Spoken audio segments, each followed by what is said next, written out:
ঢাকাই সিনেমার এক সময়ের নায়িকা সাবরিনা সুলতানা কেয়া সম্প্রতি বিয়ের পিঁড়িতে বসেছেন। বিয়ে করেছেন নায়িকা পূর্ণিমার সাবেক স্বামী মুস্তাক কিবরিয়াকে। বৃহস্পতিবার 28শে নভেম্বর মধ্যরাত ফেসবুক পোস্টের মাধ্যমে খবরটি জানান 29 বছর বয়সী এই অভিনেত্রী। সামাজিক যোগাযোগ মাধ্যমে কেয়া বিয়ের খবর জানিয়ে লিখেন, আলহামদুলিল্লাহ, বিয়ে করলাম, সবাই আমাদের জন্য দোয়া করবেন। জানা গেছে কেয়ার স্বামীর নাম মুস্তাক কিবরিয়া। তিনি পেশায় একজন ব্যবসায়ী। মুস্তাক কিবরিয়া চিত্রনায়িকা পূর্ণিমার সাবেক স্বামী। 2005 সালের 6 সেপ্টেম্বর ব্যবসায়ী মুস্তাক কিবরিয়ার সঙ্গে প্রথম বিবাহ বন্ধনে আবদ্ধ হন সুন্দরী নায়িকা পূর্ণিমা। তার সঙ্গে ডিভোর্স হয় 2007 সালের 15 মে। বিয়ে প্রসঙ্গে কেয়া বলেন, হঠাৎ করেই বিয়েটা করা, তেমন কোনো পরিকল্পনা ছিল না। বিয়েটা পারিবারিকভাবেই হয়েছে। আমার ও মুস্তাকের মা চাইছিলেন বিয়েটা হোক।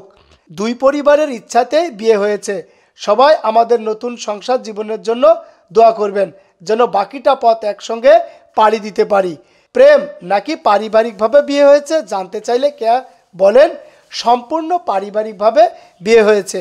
বিয়ের প্রস্তুতির জন্য সময়ও পায়নি।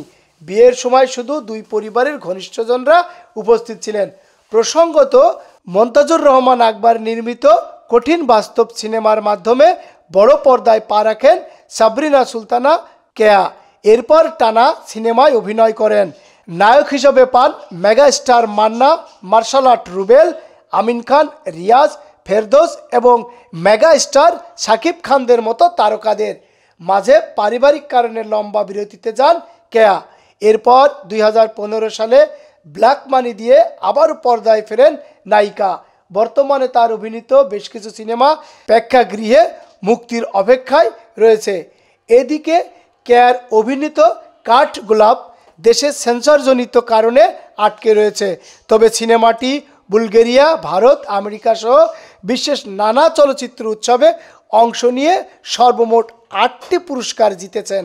প্রিয় দর্শক, পূর্ণিমার স্বামীকে বিয়ে করেছেন কেয়া। পূর্ণিমা এবং কেয়ার সম্পর্কে কি কোনো ফাটল ধরবে? কমেন্টস করে আমাদেরকে জানাবেন। যন্ত্রণায় জীবন স্থবির চমকের। আতিফ আসলাম পাকিস্তানের জনপ্রিয় সঙ্গীত শিল্পী। Triple time communication magical night 2.0 শিরোনামে একটি কনসার্ট আয়োজন করে। আর্মি স্টেডিয়ামে শুক্রবার অনুষ্ঠিত হয় এই কনসার্টটি। সেখানে গান পরিবেশন করেন আতিফ আসলাম সহ বাংলাদেশ ও পাকিস্তানের শিল্পীরা। এই আয়োজনকে ঘিরে আর্মি স্টেডিয়াম সহ তার আশেপাশের রাস্তায় জ্যাম দেখা গেছে।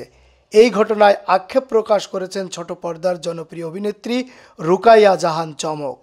চমক সামাজিক যোগাযোগ মাধ্যমে পোস্ট দিয়ে জানান, ফেসবুকে পোস্ট আর রাস্তায় জ্যামের যন্ত্রণায় জীবন স্থবির। চমক লিখেন, আমার গাড়িতে আতিফ আসলামের গান চলতেছে, এটাই বড় বিষয়। যাই হোক, প্রয়োজন ছাড়া আজ বের হয়েন না। না মানে ডিনার যদি আর্লি করতে চান আর কি। প্রসঙ্গত, সর্বশেষ গত এপ্রিলে ঢাকায় এসে দর্শকের গান শুনিয়ে গেছেন Atif Aslam. Let's 5 art and music festival শিরোনামের কনসার্টে গেয়ে শোনান ওহ লামহে, তেরে বিন, পেহলি নজর মে, তেরে লিয়ে সহ তার গাওয়া জনপ্রিয় বেশ কিছু গান। সেই কনসার্টে আতিফের সঙ্গে পারফর্ম করেন বাংলাদেশের আহমেদ হাসান সানি, ব্যান্ড কাকতাল, ফিরোজ জং ও কার্নিভাল। রাস্তায় জ্যাম থাকলে সবার জন্য বিব্রতকর। চমকেরও তার ব্যতিক্রম নয়। প্রিয় দর্শক, রাস্তায় যদি জ্যাম থাকে সেটা সবার জন্য খুব বিব্রতকর। আপনার কেমন লাগে? চমকের খুব খারাপ লেগেছিল বলেই এমন একটি চমকপ্রদ পোস্ট তিনি শেয়ার করেছেন আমাদের সঙ্গে।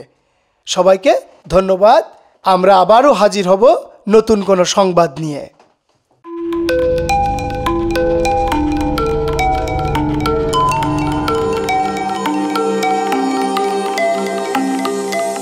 টেক টিভি, দেশ ও দশের কথা বলে।